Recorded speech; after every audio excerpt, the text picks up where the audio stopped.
YouTube, what's up? Johnny, hello. Hey, how's it going? Not too bad. Not too bad at all.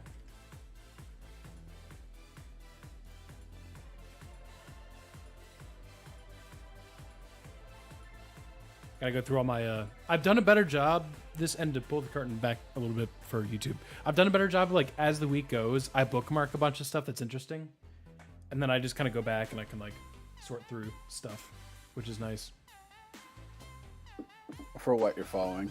Just everything. Stats related to games, yeah.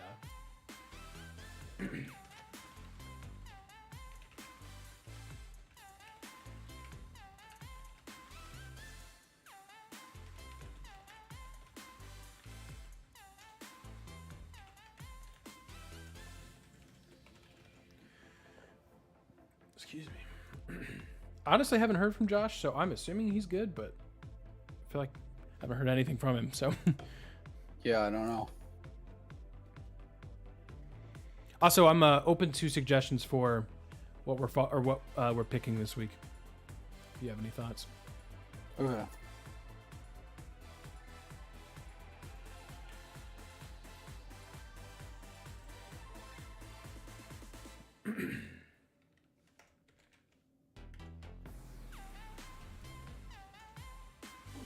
I'm curious. I'm looking this up right now, but what is Dak Prescott's contract situation right now? Stupid. Yeah, that's what I figured. I wanted to know how stupid, but yes, I'm sure. Pretty like top 4 in the league. Stupid. I don't have the exact numbers memorized, but I'm almost positive I'm he's looking a it up now. top four quarterback paid in the league right now. So enjoy that, Cowboys fans. Yeah. Just like everybody's enjoying your misery today. Everyone. I can't tell if it's a player option or a team option. The last year of it? Yeah, so 2023, let's look at next year. His base salary It's like 50 something. No, it's not quite that bad. At 31 million. Okay. Oh, sorry. No, you're right. I was looking at the wrong thing. That was just his base salary. That was not including a $13.2 million signing bonus. So yes. There we go. There it is. I was 49. I thought he was getting yes. paid 50 something. The cap hit is almost 50 million. Ooh. The cap hit the year after is 52 million. Now, I'm trying to figure out there's a potential out in 2024. I'm trying to figure out if that's a player option or a team option, because that's a big difference. Yeah, but that's still 2 more years. Oh, yeah. Minimum. Yeah. Is there another team in any sports that people enjoy the misery of more than the Dallas Cowboys? And now I also say that because, like, is there a team that is this mediocre that people enjoy their demise as much as the Dallas Cowboys? Like, I understand, like, Kentucky getting knocked off when they're undefeated and everybody's cheering, like, yes, the Patriots getting taken out when they were unbeaten by the Giants. Like, of course. Like, Duke basketball, the Lakers, Alabama football. Well, of course everybody loves that. But nobody's, like, losing their minds when Oklahoma State loses in their bowl game. Dallas is Oklahoma State. Like, they're pretty good. They make a bowl game every year. Dallas is usually competing for the division every year. Like, most of the time they're in the playoffs or at least hovering right around it. They're solid, but they never do anything when they get there. Yeah. Or they come up just short of getting there. And it's always in a dramatic, stupid fashion.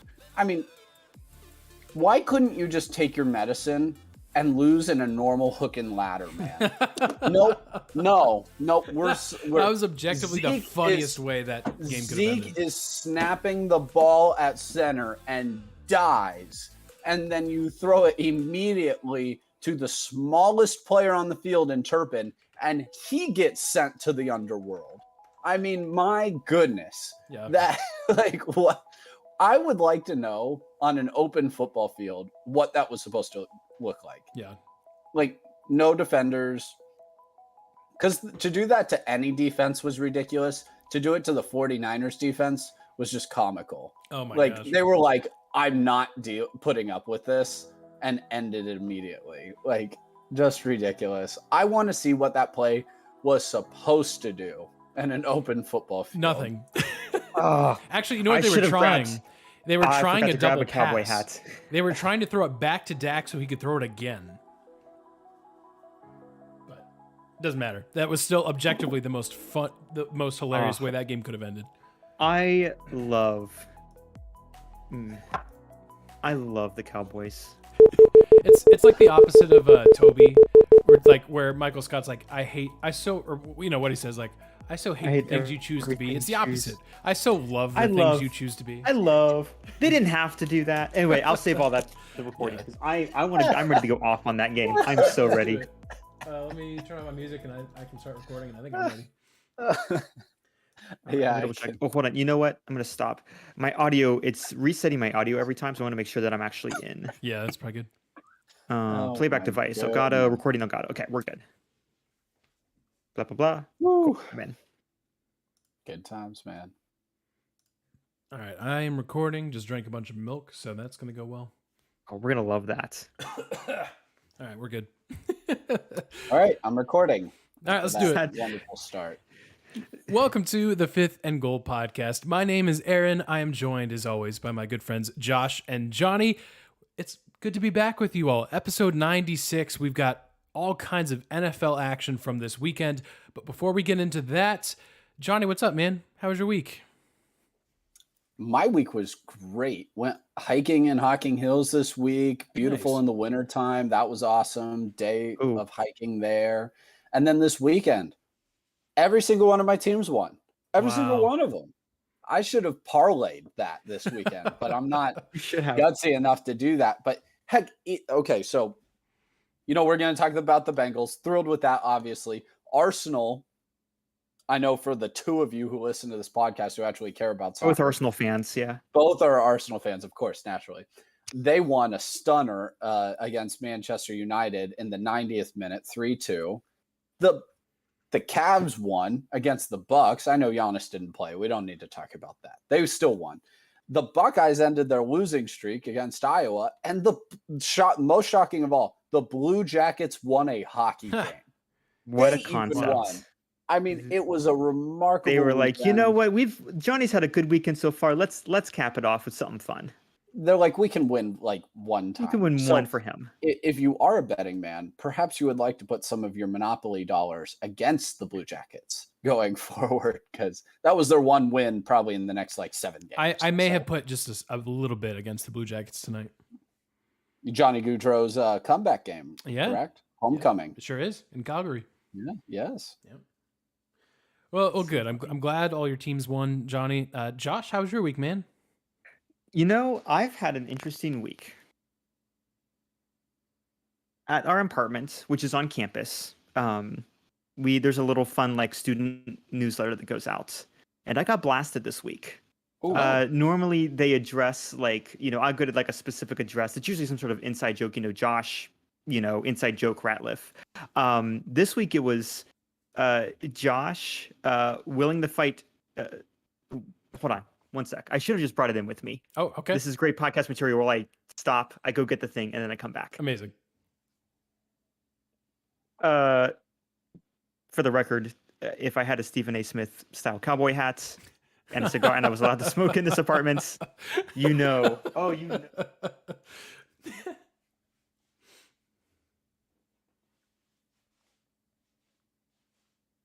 Where did he go?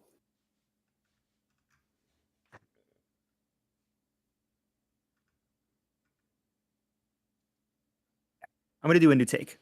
Okay. My week was very interesting. So at my apartment, which is on the seminary's campus, there's a bunch of students in there, as you would expect. And there's like a monthly little newsletter that goes out that's run by students, just a little fun thing. And it gets sent to our apartments. And usually we all get like little superlatives because why not? It's fun.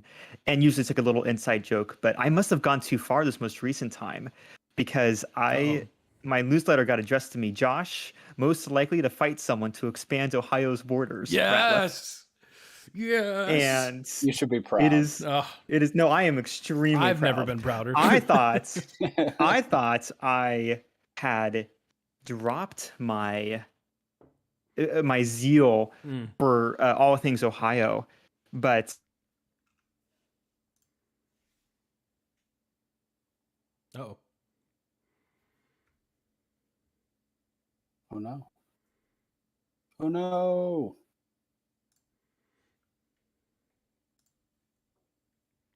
Sad. very Lost much an Ohioan. Oh. He's back. Josh is back. Josh, you froze there. Dang. Okay, this is the second time that happened. Give me a sec on my Wi-Fi. Yep. I'm on the correct Wi-Fi.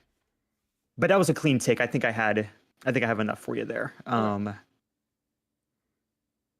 So I'm on. Give me one sec. I'm the only one in the apartment right now, so no one's like should be stealing it. But our Wi-Fi's been weird the past day or two. I'm just gonna make sure we're good.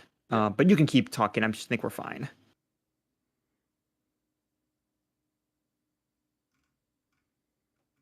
Yeah, I have connection, so that's weird. we can hopefully it'll help you out. It could be Yeah, hopefully it Discord stays. too. That's always Could be Discord. Well, it also it dropped me. Yeah, this is hopefully no more times. We'll see. What's a good, since I didn't catch any of it, what's a good way to like? Oh, you're good. for I me to ended react to by what you saying just said. something like, in all of this, I am happy to know that down here in Texas, I am still clearly an Ohioan. Well, that's good to know you haven't forgotten your roots. But as great as Ohio is, and as much as I'm pro Ohio expansion, let's talk about the team that plays football in your backyard, Josh. What do you think about that? Oh, What do you think about that Dallas Cowboys game, the ending specifically, just all of it, a 19-12 victory for the 49ers over Dallas, but it came in the most Dallas way possible.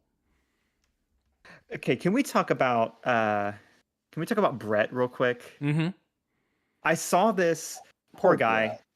Poor Brett. I love this poor guy. When Greg Abbott, who famously is in a wheelchair, can say he can kick better than you, it's not your fault, but it is kind of just leave the team. I'm sorry. Go. He had it figured out at the end. He had it figured out. Yeah. Here's the one. Yeah, at the end. Here's the one thing that I found interesting. A few weeks ago, the NFL really started cracking down. Refs started cracking down on some random statute that basically bars placeholders from putting a foreign object on the field to mark where they want to put the ball for kicking. This includes things like blades of grass, which is what the Cowboys place kicker was doing. Among plenty of other teams, I believe even the 49ers were doing it. But as soon as they started enforcing that rule, which was last week, that's when Dallas missed 4 of its 5 PATs. So I'm not saying it's the sole cause, but there was clearly a system they had that I don't know that might be affecting it more than we think. However, it seems to be the only one. He seems to be the only one affected in the league. Yeah. Goodness, I hope he has a nice offseason. I hope the rest of the Cowboys have a bad offseason because this is absolutely. Dallas is fine. And I was listening to Stephen A. Smith today. Like, Dallas proper is fine. We get it. Mm-hmm. It's these random fans in like Idaho and Ohio and like, California, like, America's team. It's like, no, Dak got paid how much did he get paid this year? 80 mil, something ridiculous like that. I got to pull it up, Josh. Do you want to know? Yeah, give me his contract. Because this is kind of where I was going to steer this conversation anyways, looking ahead to next year, because clearly no one's happy with Dak. At this point, even Cowboy fans that might have been like, oh, he just needs more time, or oh, if he's healthy, or oh, this, or whatever. He's had all the time. Yeah, we're done with that. Give me Cooper Kupp. This year, his cap hit was, $19.7 million. That was part of a $1.6 million base salary, a $13.2 million signing bonus, and then there's some restructuring in there that gave him an additional $5 million. Next year, at the age of 30, 2023, Dak Prescott's base salary is $31 million. You include that signing bonus, you include the restructuring of his Goodness. contract. Dak Prescott is going to have a cap hit of $49.13 million. Now, after that, there's a potential opt-out in 2024. I'm trying to get to the bottom of it, that if that's a player opt-in, if that's a team opt-in, Oh because man, that's I going to know make a big every difference. team chomping at the bit for that opt-out. Yeah, but regardless, the Cowboys are in a, I'm going to say, sticky situation. Now, it's a situation where they'll probably win double-digit games next year.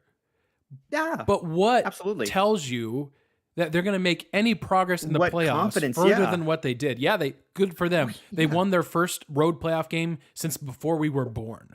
And then, kind of as I predicted, because I thought the Cowboys played out of their minds, played the best game possible, good for them. But I'm like, they're going to come back to earth. The 49ers defense is so good.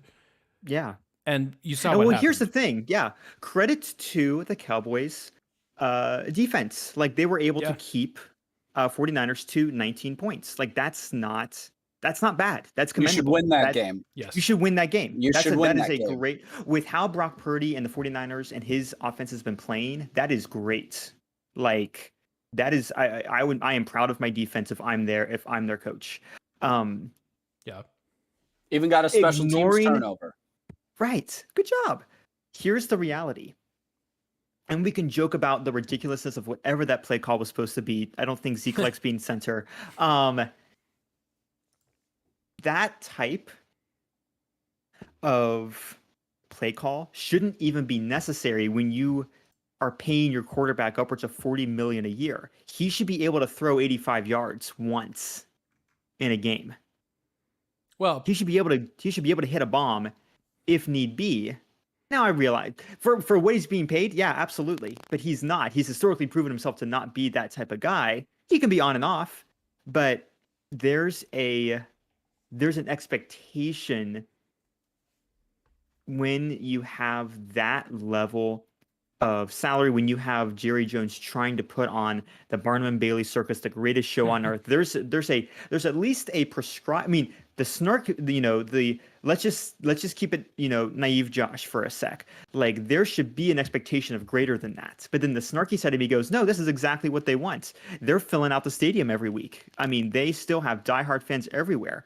That's not changing a thing. Nothing from the fan base, nothing from the team's going to change, and that's fine. Jerry Jones is still making his money. Dak's going to make his money. Zeke, who is really great at being a short yardage running back, which is obviously everything you really want in a running back is just a consistent 4 yards per gain. Like, I mean, part of me just is sad at seeing Zeke. I mean, I remember him at Ohio State. He was this bulldozer. He ran angry. He ran right through people and then through those other people. And I see barely any of that here. There's no fight. There's no drive from him at the very least. There's not, and like you need. I'm not gonna get angry for the Cowboys. I hope they keep him for another 3 or 4 years. Funny, because these Cowboy fans are gonna go, 19-13. That's not bad.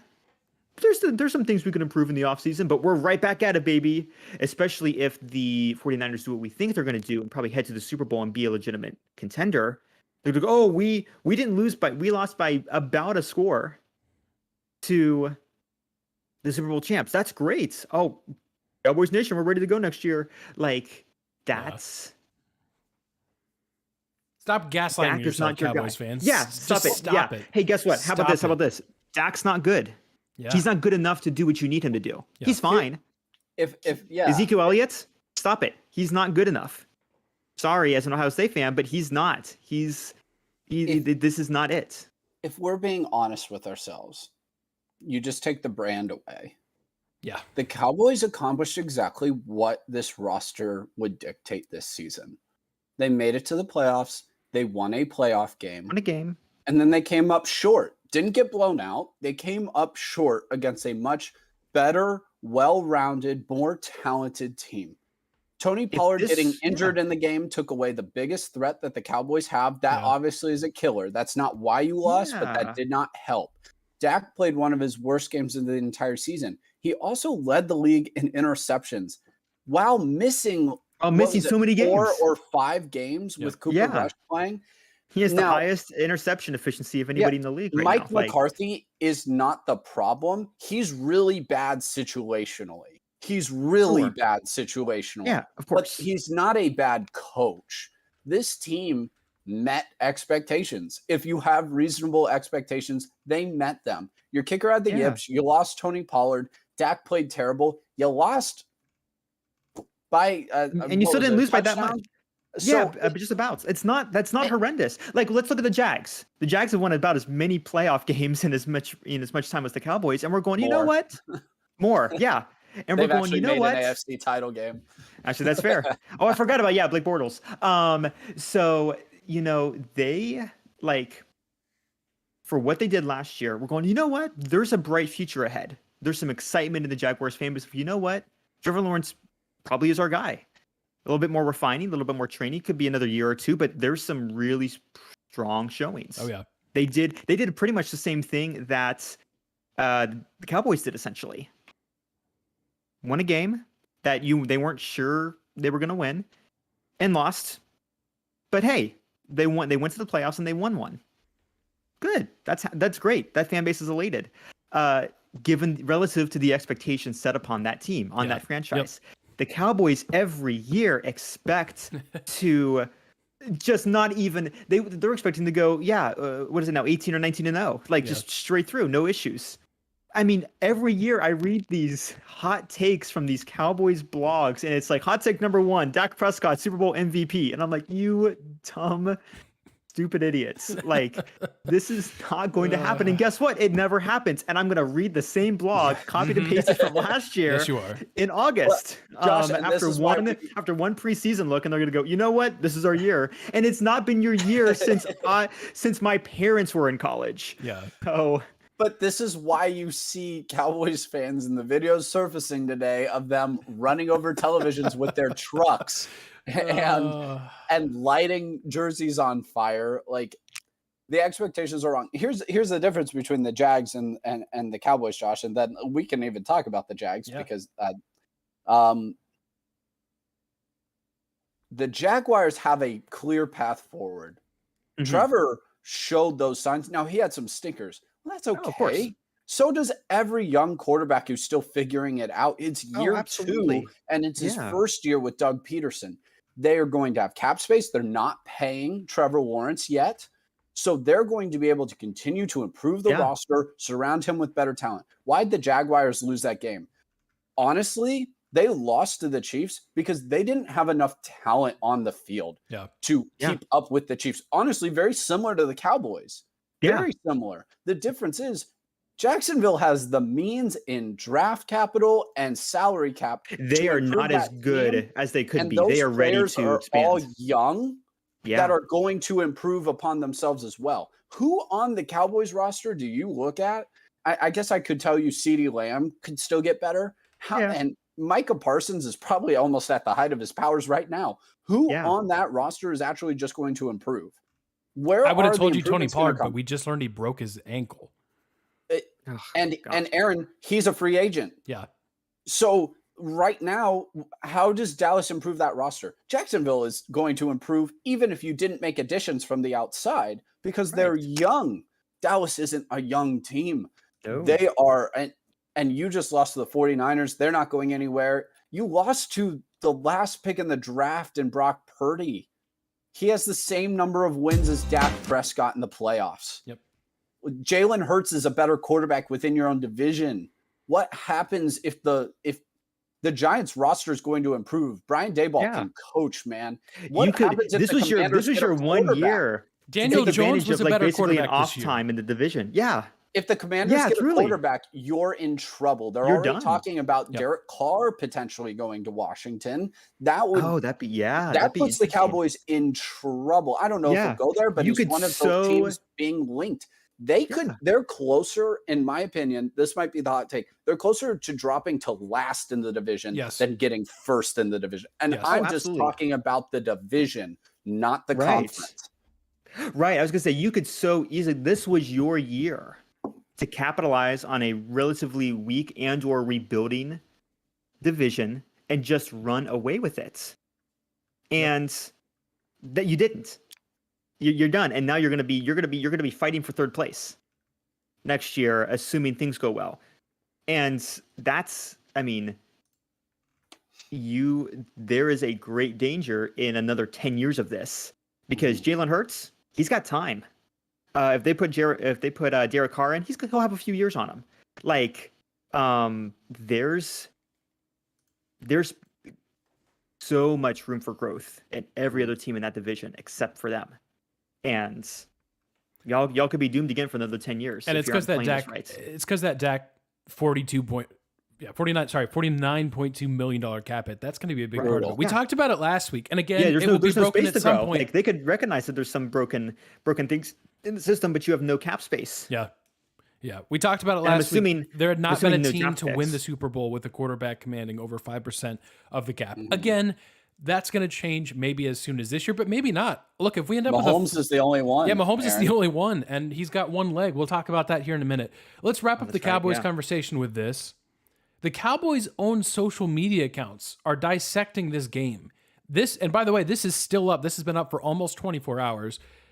And I'll just quote the tweet. Dak Prescott gave away the ball twice in the narrow loss to the 49ers. In a matchup the Cowboys had a chance to win if they didn't again generate self-inflicted wounds. By the way, no lies in this entire thing, but that's very interesting. No other team in the NFL, or maybe even professional sports, would post something like that kind of honest about their own team. In some ways, it's kind of refreshing because, again, that's completely true. That's a pretty good one-sentence summary of what happened, but pretty odd that you're also, on the other hand, openly criticizing your team, but maybe they kind of deserve it. I mean, yeah, you had every chance to beat the 49ers.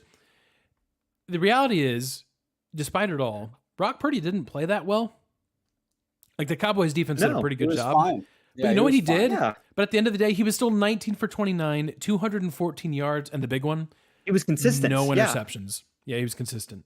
And he was spreading around. He made around. the plays when necessary. Yeah. He made the plays when necessary. That George Kittle throw. Yep. And I know he slightly overthrew him, and Kittle had to make a spectacular catch, but he gave his playmakers an opportunity to make the play at the end.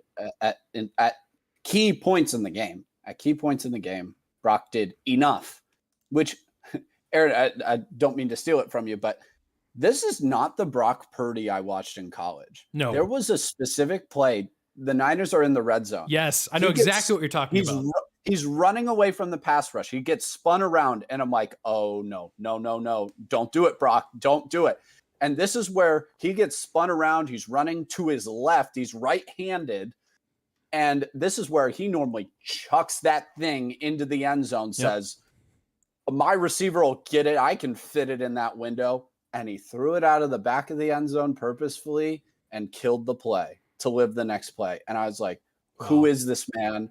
And who has, why has he replaced, what has he done with Brock Purdy? Yeah. It was, wow. Kyle Shanahan's getting the best out of him. He's eliminating those killer turnovers that Brock had at Iowa State. Now he's surrounded by so much better talent than he was at Iowa State. He kind of had to make some of those plays for Iowa State to have a chance to win those games. He has gotten rid of those, man. And by getting rid of those killer turnovers, ones that Dak threw and should have thrown even a pick six in addition to his 2 picks. Yep. Brock stayed away from it and survive it in that type of game, in that type of low scoring game. Avoiding the killer sack or pick is almost more important than making the throw. It's almost more important because Dak handed the 49ers 3 points, and then he gave away 3 points as well in that game with throwing the pick in the red zone and then also throwing a pick when Dallas was backed up and San Francisco kicked a field goal there. And, 6 points would have made a big difference in this game as well. But I'm very impressed with Brock, even though I know it wasn't a stellar performance by any means. Hey, you got the job done. You're right. That exact same play, my wife and I were watching that game, and I literally described exactly well, back in college when he played for, I did the whole, mansplaining thing, but I was like, back in college when he played for Iowa State, he would do a play like that and stumble backwards and literally throw the ball backwards for a pick six, which I'm not exaggerating. He literally did that one time. So you're absolutely right. I know exactly what playing play that you're 4D talking chess. about. Yeah. So good. Look, good for the 49ers. I will say, and I know we're not going to New spend conspiracy as much theory. time on He the. tanked his season to be Interesting. Mr. Irrelevant. Yeah. And then just shoot up like this. Yeah. Scripted. He wanted the all media scripted. attention. Yeah, all yeah, scripted. for sure. We're not going to talk about the Eagles-Giants game a ton, that game itself a ton, just because it was a blowout. Like the Eagles just from the first snap, it was like, okay, So this good. is what kind of game we're going to have. 38-7 was the final there. I will say this Eagles-49ers NFC Championship game, and both will be amazing, but the NFC is going to be fascinating. It's going to be so interesting because, again, we talked about Brock Purdy. He's been so good. He was sacked a couple times, but for the most part, just really calm, really collected. But here's an interesting little tidbit. Dating back to week 13, the Eagles defense has 39 sacks over its last 28 quarters. That is the highest total over a 7-game span within a season over the last 30 years. Of course, if we have a fun stat like that, there's a good chance it's Paul Hembakaitis who's providing it for us. And yes, that was a tweet from Hembo, so shout out to Hembo. But the point is, I'm fascinated to see Brock Purdy is going to be under duress probably more than he ever has in a 49er uniform. So I'm very interested to see what's going to happen there. But at the end of the day, Mr. Relevant is 8-0, and the 49ers are a win away from the Super Bowl. That Eagles-49ers game is going to be great.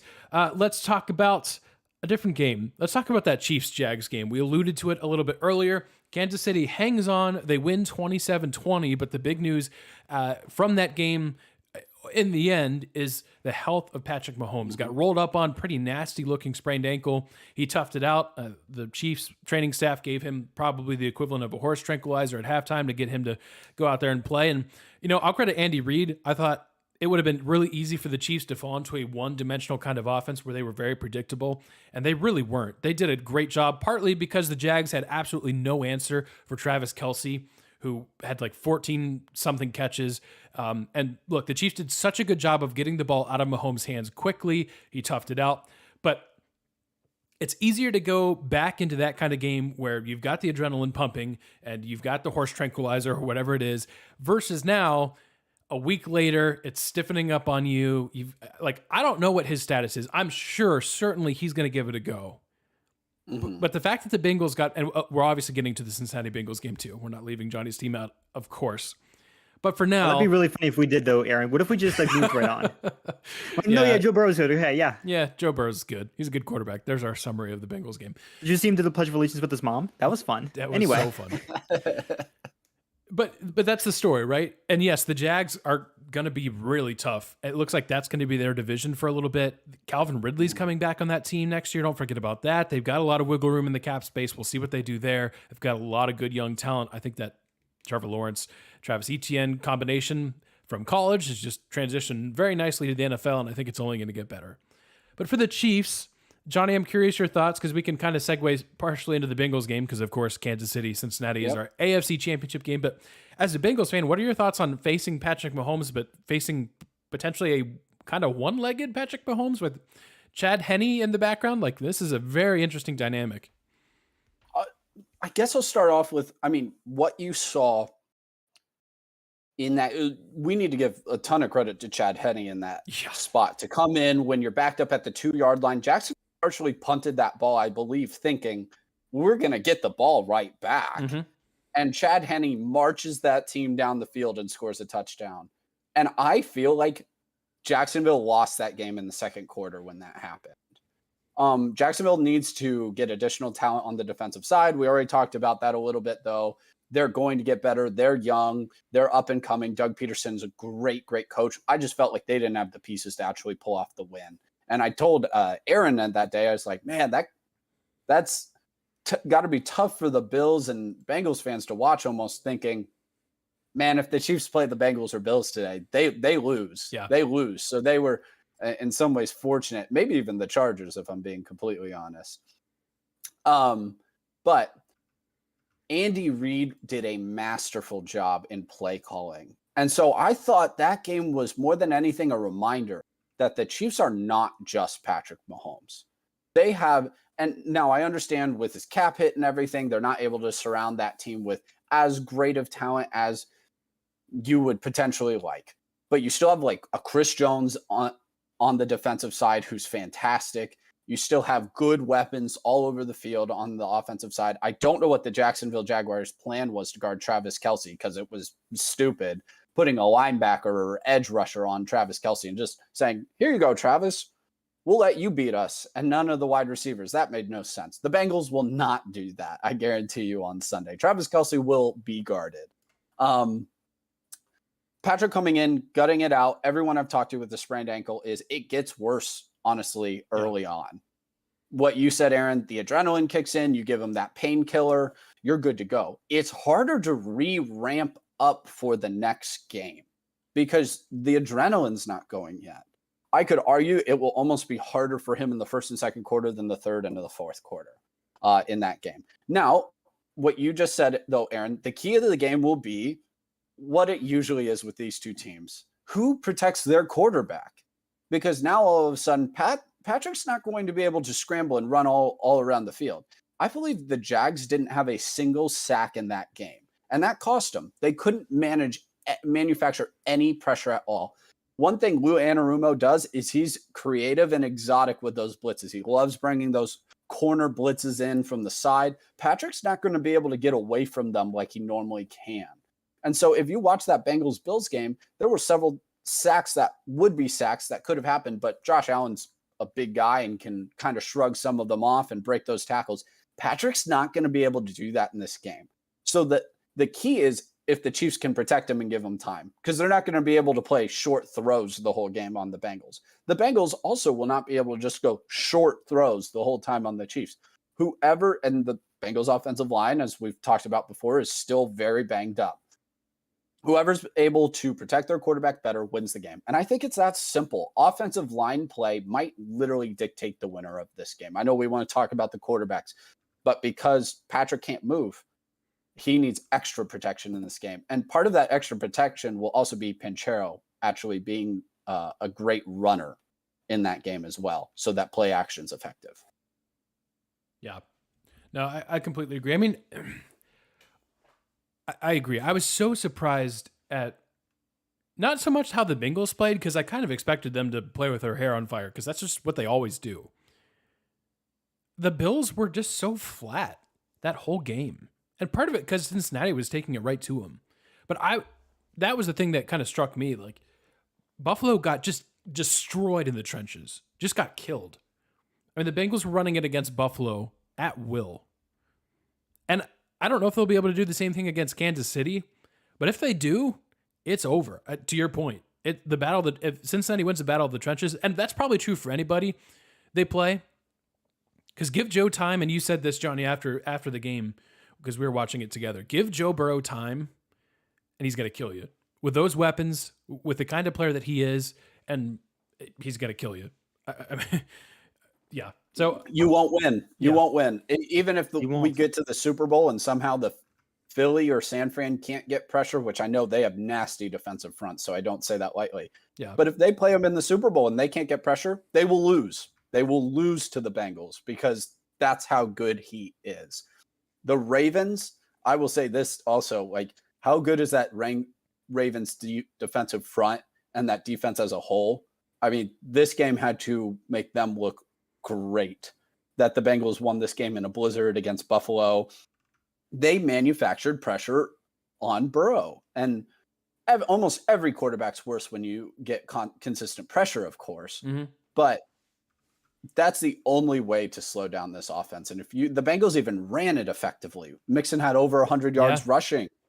And so credit to those, credit to Harmon and Sharping and Adeniji coming in and being great on the offensive line. Zach Taylor called a great game to aid those backup linemen to get that ball out relatively quick on most of those plays and have an effective run game so that the defense couldn't just pin their ears back and come after Burrow. They really had to respect the run game.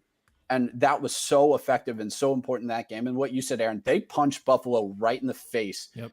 Buffalo had 3 and outs to start, and the Bengals went down the field and scored 2 touchdowns immediately. And Buffalo never recovered from that. They were unable to really swing back effectively. So I was stunned it was that big of a victory. It was never really in doubt, and that shocked me. I was waiting for the Allen to Diggs bomb. I was waiting for Gabriel Davis to show up, Dalton Knox. I was just waiting for a long Josh Allen run. And I think those early scores from the Bengals kind of took the crowd out of it, and they were waiting for their team to show some life, and it just never happened. It just never came. So stunned by the outcome.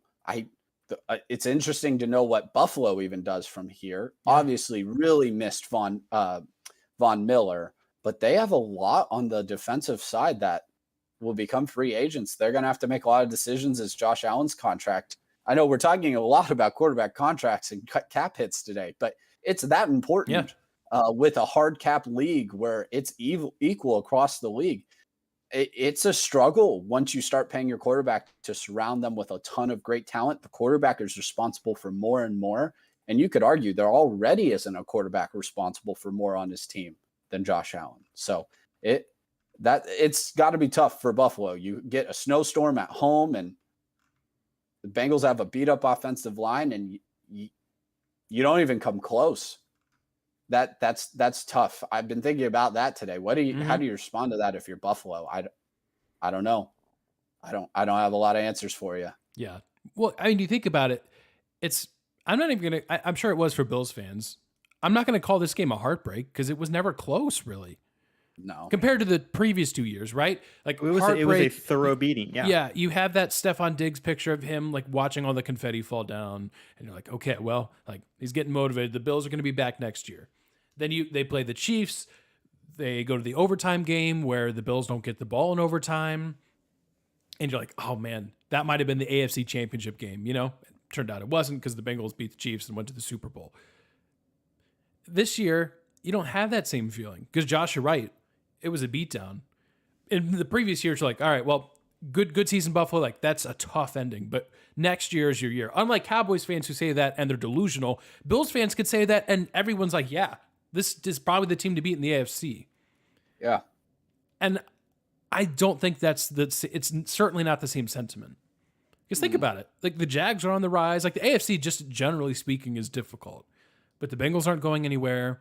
The Chiefs, as long as they have Mahomes and Reed, are certainly not going anywhere. Oh, yeah. And they've proven that. Like, there's been enough roster turnover from when Kansas City last made the Super Bowl and won it to this year. Like, that's a steady franchise that's going to compete for AFC and Super Bowl championships for a long time. Mm-hmm. The Bills, I mean, you're probably still there because the division's not like, it's okay. And I don't think Miami's going anywhere. I don't think New England's going anywhere. And the Jets might actually, anyway, we can talk about that later, but I agree with all the things you guys are saying. One quick note too, we talked about all the players that, you got to re-sign them. The Giants, Johnny, to quote, I don't know exactly what you said, but you kind of warned Giants fans last week. And it was a good warning because you're like, look, Daniel Jones played the game of his life, but this might be the peak of his powers. And he was not certainly as great against the Philadelphia Eagles. Obviously, that's a tremendous defense. But consider who on the Giants roster are unrestricted free agents. Daniel Jones is one of them. Saquon Barkley, Sterling Shepard, a bunch of offensive linemen, Darius Slayton. So it's not to say that the Giants can't pick up the pieces and again, make a big run to the playoffs. Because, by the way, Brian Daboll is crazy good. We talked about Josh Allen. I think, considering what the Giants did this year and how the Bills kind of fell apart in this playoff game against the Bengals, I'm not sure losing Brian Daboll can be overstated. Yeah. Because Josh Allen came into the league as a quarterback at Wyoming, put on some crazy good plays, but turned it over a bunch, partially because he was trying to make do at Wyoming with, not as good talent as he has in the NFL, certainly, but turnover prone. Brian Daboll comes in, and Josh Allen has an MVP-like season in 2021. At the same time, Daniel Jones was fumbling in every play and throwing picks constantly. Now, with Brian Daboll as his head coach, Daniel Jones had 5 interceptions this entire season. Josh Allen led the NFL in turnovers. I don't know what Daboll does. He's a quarterback whisperer. It's incredible. The Bills missed him a bunch. And I think I kind of took it for granted. I'm like, that's probably a good pickup from the Giants. And that was really all the thought I gave to it. that made a big impact. So that's also something to watch too. Like, okay, can Josh Allen kind of figure it out? Not on his own, because I know he's got coaches there too, but can he figure it out post Brian Dable? Because obviously he's talented. He's a monster. He runs defensive players over when he runs, but you got to take care of the ball. And he didn't really do that very well against Cincinnati, and really the whole season. And that ultimately came back to bite him. So there's kind of the recap. AFC Championship, Kansas City hosting Cincinnati. NFC Championship, Philly hosting the San Francisco 49ers. Two really good games on tap for Sunday. Looking forward to it. We'll, of course, break it all down next week. All right. What do you guys have in the games? Yeah, that's a good question. Look, I picked the 49ers to go all the way and win the whole thing. So I feel like I got to stay consistent, but I do think Philly has a really good chance. I think Philly's got an excellent chance. So I'll say San Francisco, and I like Cincinnati. With Patrick Mahomes being not healthy, probably not healthy, I think Cincinnati wins. Yeah, I'm with Aaron on this one. I like Brock Purdy did not play the best game of his life against a relatively good defense, and still was able to, again, like we said, still able to get things happen. The Eagles are a lot better than I gave them credit for, at least in my mind initially. So because I don't know what it's like yet to see. I'm going to do another take. I don't see right now the Eagles having a way to stop Brock Purdy. He's still new enough. I don't know. Kind of like I think about Ryan Day's first year or two at Ohio State. Part of the dominance, so the easy dominance, was because no one knew what to do with the guy. And I'm wondering if that's kind of the same thing with Brock Purdy. So I'll take 49ers. And yeah, I try not to be a fan towards my Ohio teams because it just leads to heartbreak. Right. But I do like Joe Cool. Yeah. Snowborough. I obviously had Kansas City previously in the AFC, winning the AFC Championship, but that was again a healthy Patrick Mahomes. I just don't think we're going to see that. Johnny, you picked your Bengals from the beginning. I'm sure you're keeping up with that. Yeah. I will remind everyone before the season started, I had the Bengals getting back to the Super Bowl and winning it. Yeah, I picked the Rams, but we don't talk about that. Yeah. Yeah. But before the playoffs started, I picked the 49ers just like both of you, and really thought that they were the best. And part of that logic was that Philly was coming into the playoffs kind of banged up, not playing their best football. Even that final win against the Giants to end the season to clinch the 1 seed was kind of like, let's just get enough points to win this game, and then we'll get everybody to the bench, get to 0-0s, and let's go home. And that's just how that felt. And Jalen did not look healthy. And so my understanding coming into the playoffs was, man, I don't know how healthy Jalen Hurts is. I don't know how healthy Reddick is. I don't know how healthy their star right tackle Lane Johnson is, who is vital to protecting Jalen Hurts. So coming in thinking, man, San Francisco's healthier. And while I think Jalen Hurts is better than Brock Purdy, that's no dig at Brock. Like, Jalen's played in the league for longer, and he, I would argue, has just as good of offensive weapons and maybe even a better offensive. Perhaps. These are maybe the two best rosters in the entire league in this game. I mean, maybe I give Philly the edge at corner. Linebackers goes to the 49ers, though, and the defensive front, maybe defensive tackle goes to Philly. Defensive ends go to 49ers. You can make an all-star team out of these two teams alone. There's so much talent on the field. That is really, really tough for me. I actually lean Philly. And I know a lot of people are saying that just because they really just think Jalen Hurts is better than Brock Purdy. I don't know. That Philly team, I don't want to overreact because I even said what I said about the Giants. So I don't want to overreact. And Dallas is better than the Giants, guys. Like, we can give all the snark we want about the Cowboys, but Dallas is clearly better than New York when it comes to that. Philly's at home, though. And if Jalen Hurts is healthy, I think that's just enough. Yep. It will be an outstanding game. I expect it to be really low scoring. There will be one or two critical errors that cause the game. I know we haven't seen them from Brock yet.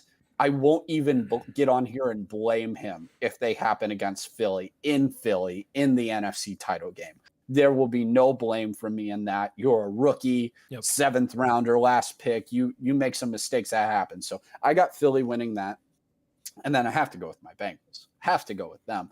They've beaten the Chiefs now 3 times in a row, which that stat actually makes me more worried and concerned because it's like Kansas City has to get win one at some of point. these, and they're too good to not get one of them. Yeah, it's not like Aaron Rodgers and the Bears. It's not that. Yeah, it makes it feel lopsided. The Bengals have won by 3 points in all 3 games. Like these are great. They're not blowouts the whole time. Yeah, but a hobbled Patrick Mahomes really levels the playing field.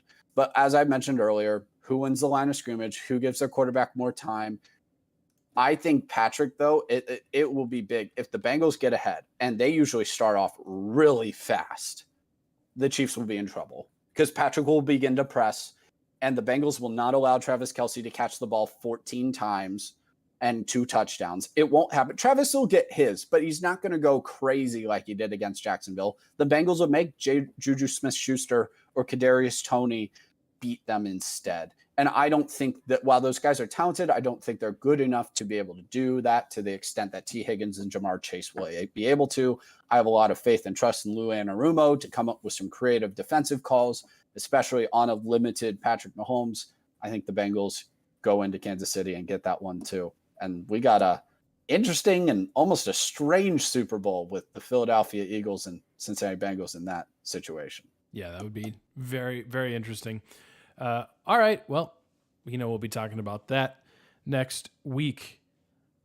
That takes us to our picks of the week. Last week, we wanted some instant gratification, so we picked Kansas State and Kansas, which tipped off mere moments after we ended our podcast recording, and it was Kansas State sneaking past Kansas. So close. Sorry. Johnny and I got that one right. We picked the Wildcats at home. So that means our scoreboard currently reads myself with 54, Johnny with 50, and Josh with 49. This week, we're also sticking with some college hoops.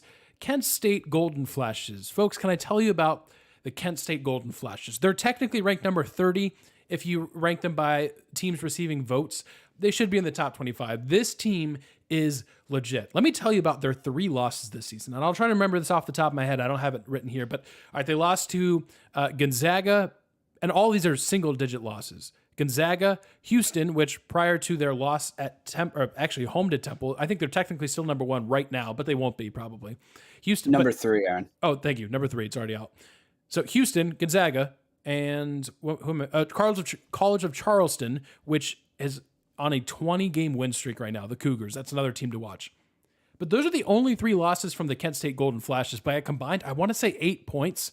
This team is legit. They scored a ton. Carey is their guard. He's the defending MAC player of the year. He's like, I'm not going to say Steph Curry, but gives you kind of some of those vibes. Like he'll shoot threes from anywhere, but he's a really good driver. This is a great team. Great team. So I'm telling you now, unless Kent State runs into a team with a dominant big man like Kentucky with Oscar Tshiebwe or a Purdue with like 7'6" center, Kent State's a Sweet 16 team. So I'm here to help out your bracket here in late January. Pick Kent State in your bracket. All right. That being said, they head on the road to Northern Illinois. Northern Illinois 7-12. The line is 13. So we're going to pick not only who wins, but we're going to pick the line. I'm going to say Kent State wins and they cover. I'm picking Kent State. I know it's road. It's the MAC. You never know. But this Golden Flashes team is on a heater, and I think they're going to keep it rolling. They just blew the doors off of Ball State. And Ball State was previously the second-ranked team in the MAC. I watched that game. So I'm sold on the Golden Flashes. They're covering this game. I like Kent State here. Johnny? Also to be different, because I brought this game up. I've been getting into as it's been legalized in Ohio, getting into the sports gambling a little bit, and also wanted to bring a little bit of notice to Kent State here because we love the Golden Flashes. They're doing wonderful. Also, quick little tie-in: game's only $7 to go to right now. Lowest ticket right now. So if you're near DeKalb, Illinois, you should head out there and watch Golden Flashes. Just saying. Northern Illinois is 3-3 in conference. This is your classic almost tricky trap conference road game. Yep. While I'm not going to pick Kent State to lose, I think Northern Illinois covers. Kent State's going to win. Northern Illinois won their last 2. They won at Miami, Ohio by 4, and then they beat Eastern Michigan, who's I don't think they're very good. They won by 21 in that one. So they won a couple on the road. They're coming home. I think they probably still lose by about 10. I think Kent State just fails to cover that there. They have had some close matchups, albeit against better opponents in the conference, you would say. 5-point win at Ohio. They were closer than aforementioned Eastern Michigan. But Kent State's awesome. They're rolling. I just think slightly under the 13 number.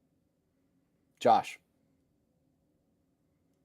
So sports betting is not allowed in Texas as a bet, at least online sports betting. It is. I know. I can go. I mean, I'm literally just like, I don't know. They really don't do casinos down here. You got to go to Oklahoma. There might be.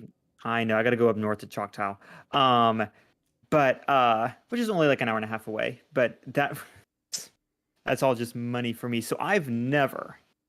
I had to, while you guys were talking, that's why I had you go, Johnny, because I was Googling what does it mean to cover? Yeah. And then I determined, no, they're not going to cover because it'd be funny. I failed you. You need to get on TikTok, Johnny, because I sent Aaron all the funny degenerate memes about true. like sports betting. Yes. There's a lot of fun I will never get on TikTok. I will not have them. Fine. I'll send you Instagram reels when they hit in 2 weeks. Yeah. Anyway. Thank you. I appreciate your service. You're welcome. Do you want me to send you a Facebook reel as well? No, I'm not that old. Please do. No, you should. Josh, you should make him suffer. Send him Facebook reels exclusively. I'll send you like an email forward. No. Yes. No. Yes. I will block you. How about I mail you a picture of The Rock? How about that? Could you IM me? So I'm picking Kent State to win, but just to keep things interesting, they are not going to cover. I don't see that happening because it's only a 13-point spread. That's a decent, but on the road though. That seems decent. I would say it's on the road, and that's what makes me think. You know what? Just for fun, basketball can be kind of volatile, which is why I really like college hoops. Yeah. So you know what? Let's go volatile.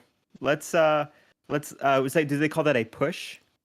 A push is right at 13. You think it lands right at 13? Yeah, let's go for it. Push. Oh, I love that, Josh. Josh, I love that. I will give you a bonus point if it pushes. Because you're basically at this point predicting the exact score, more or less. You get 2 points if it pushes. I'm fully on Let's go for it. Let's go for a push. All right, amazing. All right. There's no money going there. Yeah, I can't do anything with it. So there's points, which is arguably more valuable than money, but no, I love it. That's fair. Whenever we decide to end this thing, I do want to be on the top. Yeah, exactly. All right. Well, Johnny, when is this game? This game is, I just closed the tab. It's on Tuesday, I believe. Okay. Let me bring it up here quick. All right. Well, you'll probably know the result then before, you will know the result before this episode even comes out. You will know the result before. Right. It's on the 24th, which is tomorrow. Yep. And it is at 8:00. You can only watch it on ESPN Plus, but if you're already getting Disney Plus or you have Hulu, recommend the package. Bundle that. And Disney did not pay me to say that. So. No. But Disney, if you would like to pay me to say that, I'd happily oblige. I love ESPN Plus. I know some people hate on it, and it's because I watch games like this. Like, the ESPN Plus streams so many of these smaller conferences, which I absolutely love. So I get a lot of use out of it personally, and the NHL is also on ESPN Plus, so I can watch a bunch of replays. And anyways, all right, enough promoting Disney. They don't need any help with that. Guys, it's time for what we're following. And, speaking of Disney, there's a Disney story being written right now in a different sport. I don't think we've ever talked about handball on this podcast. 96 episodes in, I don't know if we've ever mentioned handball, maybe outside of just a fleeting comment when it was time for the Summer Olympics. And part of that is because the United States had never won a handball game in the World Championship until this year. They won not one, but 2 games of handball in the World Championship campaign. Most recently today, they defeated Belgium 24-22 to secure 5th place in main round Group 4. I couldn't tell you what that means because I have done little to no research. Well, you don't have to. We all know. We all know what it means. Yeah, We you're all right, know Josh. it. Sorry, you're right. Who am I to assume that we don't know what this means, myself included? But look, USA, we're just apparently a handball nation now. So when you see it being played all over, you know why? It's because it started this tournament. Good for the USA. So 2nd win at the World Men's Handball Championship ever. Yeah, I should specify men's. That makes me think that perhaps the women have done some work in the handball arena. So good for them. But anyways, yeah, my favorite comment on Twitter is, I just need a handball Jim and I to be on the USA team in no time. Fact check, unlikely. That's kind of how we all feel, I think, about this. But pretty amazing, 24-22. So go Team USA. Expecting big things in the Olympics. We're just kind of setting the precedent now. We're gearing up for 2024, I think, is the next Summer Olympics. So we're getting ready. I cannot tell you, and we've maintained this on this show, I cannot tell you how lame it is to be good at all the sports that every other nation's good at. So you true. have fast runners? That's like, we did that. We did that in like 32. Great. Yeah, it's fine. Or 36, I'm sorry. Yeah, we've had fast runners. Cool. High jumpers. People who can ride horses, good. Awesome. Yep. How about handball? Yep. We're good at the sports that matter. Handball, curling. Yes. Even swimming's becoming lame. We've done it. Yeah, Moving on. You're right. Next, that cool freaking flag thing. Yes. That's going to be our new You know what I sports. want to know, Josh? When are they going to bring in like horse swimming? Like you got to ride the horse, but you're in lanes in the water, and you're just the jockey's on the horse while they're swimming in the water, and it's a race. When is that happening? I would like to see that. I think we've determined this. Is it a sport if half of the competition doesn't realize it's in the competition? We talked about this with fishing. If the fish doesn't realize it's competing, is it a sport? Yes. I love this because If we the have horse doesn't realize it's swimming for its life, is it truly a sport? That's where I'll draw the line. Right. Horse racing, like dog racing, not sports because they don't have a higher concept. They're just races. They're just races. Yeah, they're races. Not all races have to be a sport. But not all. Yeah, Yes. not all races. Doesn't are sports. mean That's they're okay. not wonderful, fun, imaginative, fantastic, difficult, a quality skill. It takes skill. Yeah, Absolutely. Corgi races. But adorable, not a sport. Yeah. Well, speaking of animals, welcome to Chess Heads. Yes. This is an additional thing. Sometimes we consider, and this I feel like I'm just gonna extend the definition of sport as stretch it as thin as possible. We've talked about football, and we use war language for football at times. I mean, even the formations and some of the plays called are very much based on war. But we're about to start a new war, guys. And it's with Canada. Okay. And I'm not talking about hockey or maple syrup production or whatever else they do. Oh, that's good because we win at all those easily. So that's it. We need a better we already competition. win. Yeah. Yeah. In the 1980s, Canada developed a new type of pig. A crossbreed between a domesticated pig and a wild boar. Why? No one knows. They were hunted for sport, just like stocked at reserves. Well, demands for those, it was like, a few thousand of them in the nation.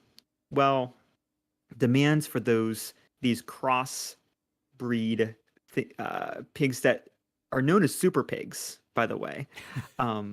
Super pigs, aren't they lesser because they're not full bore? No, these hunters suck. They already have a gun and they're trying to make it even easier. It's already not fair. They're actually, Johnny, they're actually better than both. And there's now 620,000 of them because all of the farmers just went, you know what? I don't care. I'm going to release them. So what was a few hundred or a few thousand is now 620,000, and they are making their way south of the border.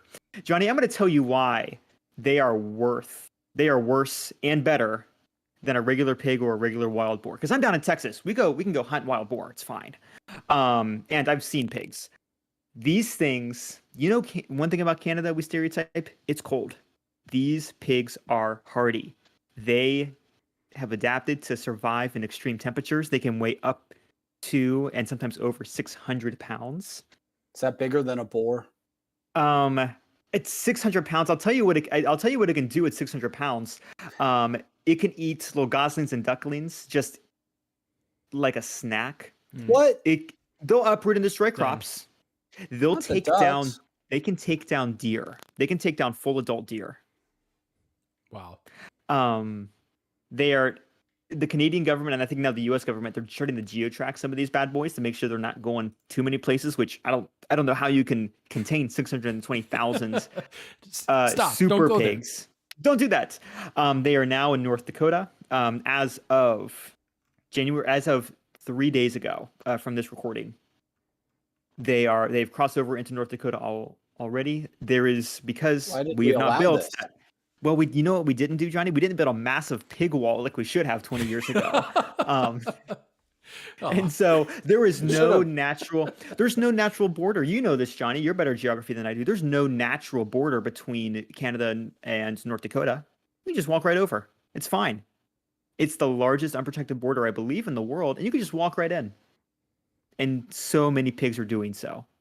Here, I'll give you a quick comparison. This is why you should be worried. I don't do fear mongering that often on this channel, on this show, but I want you to be afraid of these super pigs. How big is Josh? All I'm hearing is that the price of bacon is going to go way down, way down. All I'm hearing is That's these 600,000 pigs are slowly marching their way to Arkansas. A feral pig, Johnny, for reference. Those Razorbacks, they're coming. A standard feral pig is on average about 250 pounds. Okay. But it's 250 pounds of like feral energy. A domesticated pig, they can go between 300 and 700 pounds, but they're fat and lazy. Imagine the size. I mean, imagine basically we are now creating a bunch of scary, tight end looking super pigs that have the energy to run and have the size to not stop for anything. Tight end is a good comp, Josh. Thank you. So I want you to be very afraid of these super pigs. Ohio's not that far from North Dakota. That's all I'm saying. You should probably remember that time like 15 years ago when all the animals got out and Jack Hanna was like, shoot them. I think you guys might be prepared for another situation soon. Remember that one time half of our youth group went up to Zanesville because the governor was like, hey, just go shoot a tiger if you see one of them. Bet, let's go. Oh my god. It might be wild boar season. It might be super pig season pretty soon. Wild. Free bacon. Yeah. It might not be. You got to see the positive in things, Josh. The price of bacon might go down. In a world where groceries have never been expensive. Well, that's the other thing I was going to say. We are now this was going to be the other thing I was following. Now that egg prices are in Texas, I can get a dozen for about $5, which is not great. They used to be like $1.80. Mm-hmm. We're smuggling all of our eggs in from Mexico. I just saw a report today that we're like smuggling so many eggs from Mexico, which is super illegal because they also have unique strains of the same avian flu, and they're different and might be more effective depending on So we're crossing the streams, right? Just like it'd be bad for the Americans to take their bad eggs into Mexico, we should not be Guys, stop, please. I have 2 eggs. I bought them a month ago. They're still good, but they're not going to last that much longer. I'm saving them for a special occasion. And I'm trying to wean these bad boys away. Please stop doing this. I need eggs again. They used to be cheap protein. I am poor. I need my eggs. I am not rich like you guys. I need.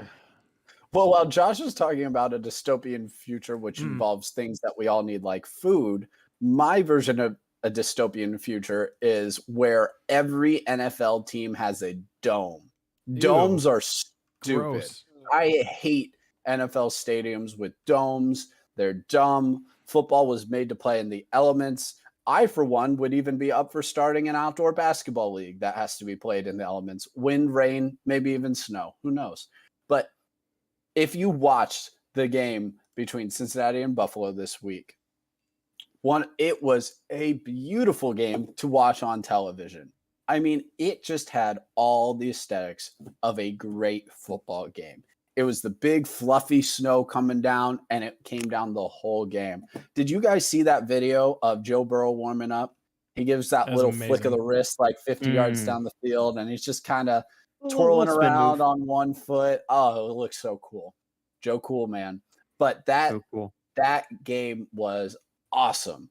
And yeah, obviously I know the Buffalo fans were disappointed with how the game went, but they loved that. Also, it wasn't even that cold. It was still 32 degrees. So it was honestly perfect. You got the snow and not rain, and it was wonderful. But they're trying to take that away from us. They're trying to take that away from us with domes. They're trying to take it away from us by moving conference title games to neutral sites, which we know will all be in the South or California in dome stadiums. Because again, why does California or the South need dome stadiums? It doesn't even make any sense. Yep. But anyway, we don't need that. Buffalo, thank you for your renovation ideas for the next stadium. You're not planning on doming it. More teams should follow that. Bengals, please don't do it. Cleveland, Baltimore, Pittsburgh, stay strong, everybody. Stay strong. We don't need dome stadiums. Football is made to play in the outdoors. And then another thing, very, very quickly, and because I'm a homer, I'm going to mention this. Tonight, as we speak, and I believe it's just about halftime now in this game. And we don't talk enough about women's sports in reality. We're going to talk about the Women's World Cup this coming summer, of course.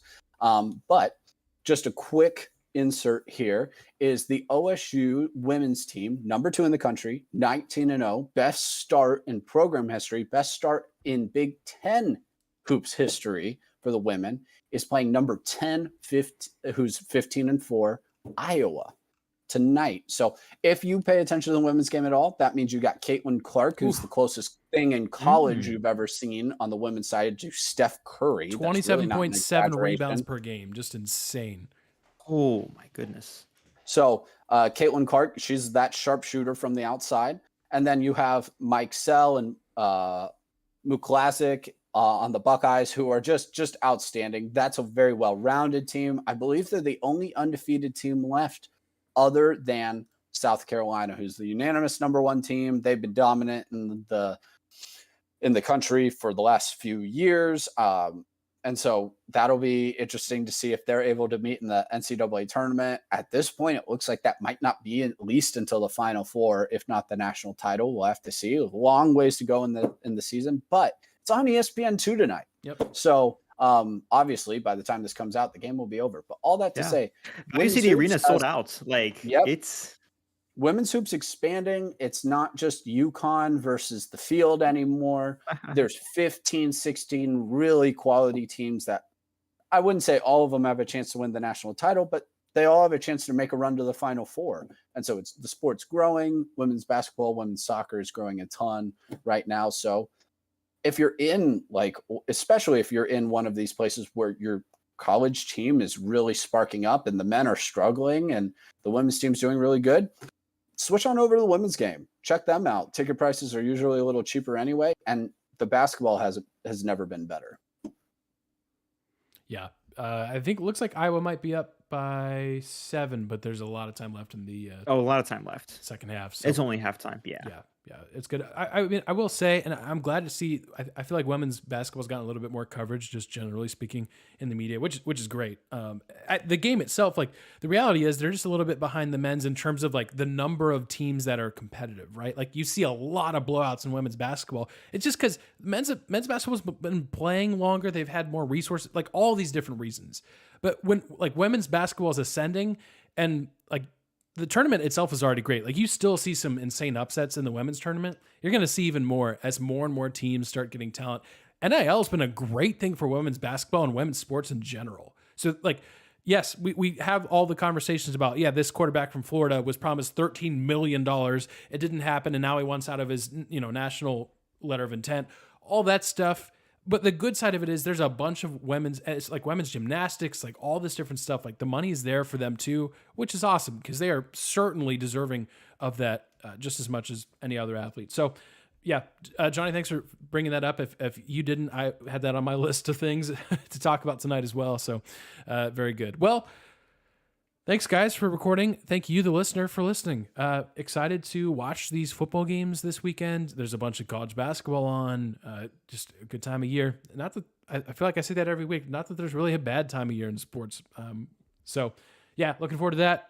NFC Championship, AFC Championship. We'll know the results. We'll know the Super Bowl teams next week. We'll be breaking it all down for you next week. Until then, hope your week is great. Follow us on social media. We've got a lot of fun content coming out. So stay tuned to that, and we'll talk to you guys later. Have a good one.